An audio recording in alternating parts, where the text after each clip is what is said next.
and they're demanding statehood wedged between the dominant Meiteis and the Nagas. The Kuki problem shows how ethnic aspirations have been ignored in the northeast.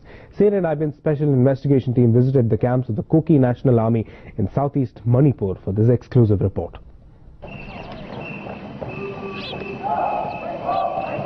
These are soldiers of the armed wing of the Kuki National Organization, or the KNO, training inside the jungles of Manipur, close to the India-Myanmar border. This Kuki militia is 1,500 men strong, armed with an array of weapons. We have AK rifles, M16s, G3s and 60mm mortars. The KNA, the armed wing of the Kuki National Organization, is under a ceasefire agreement with the Indian Army since August 2005 and is a product of Manipur's ethnic wars. In Manipur, there are three communities: Kukis, Nagas and Meiteis.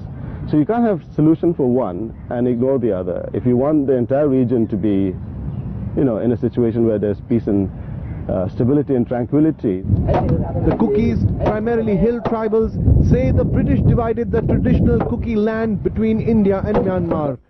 The KNO now wants statehood for Kuki-dominated areas in Manipur within the Indian constitution. If India wants us to be part of the Indian Union, we are happy to do that. Then recognize our territory by way of statehood. The Kuki militia does what the army can't: protect Kuki villages from the UNLF and the NSCN-IM. Not surprisingly, this militia is tiny but tough. Recruits who fall out of line invite harsh punishment.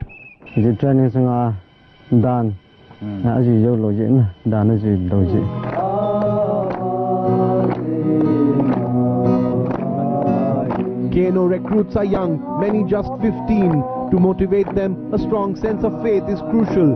At all KNO camps, the Bible and the gun stay side by side. Training sungaring aji namthena ringa pathin mangbu channa ringa ka sau hai Isn't it a failure of Indian democracy that young Kuki boys like these are training to fight an enemy they hardly know and against a country that claims them to be its own? With Rajesh Bhardwaj and VK Shashikumar in southeast Manipur, Rohit Khanna. And up next, all the action from the ICC channel.